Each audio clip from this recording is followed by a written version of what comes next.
আচ্ছা সঞ্জিতা আপু, তুমি তো সবসময় বলো যে তুমি আমাকে গিফট দাও না কেন, গিফট দাও না কেন, না আজকে তুমি যদি বলতে পারো যে এই $2 কোন দেশের টাকা আর বাংলাদেশের টাকা কত, তুমি যদি এটা ডাইরেক্ট বলতে পারো। দুইটাই বলতে হবে নাকি একটা? দুইটাই, তাহলে তুমি দুইটাই পাবা, দুইটা বলতে পারলে তুমি ঠিকই পাবা। আচ্ছা, এটা হচ্ছে মালয়েশিয়ার আচ্ছা। এক রিঙ্গিত, মানে হচ্ছে বাংলাদেশের 30 টাকা।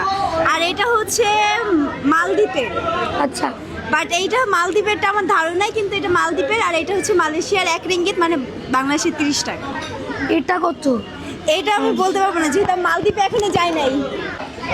গাইস এটাও তোমাকে দিয়ে দিলাম, কিন্তু একটা তুমি পাও না। এটা হচ্ছে মালদ্বীপের না, কিসের? থাইল্যান্ড। আচ্ছা, আমি তো হচ্ছে তোমার থাইল্যান্ডে যাই না, আমি জাস্ট মালয়েশিয়া গেছি, এই কারণে আমি মালয়েশিয়ার টাকাটা খুব ভালো করে চিনছি।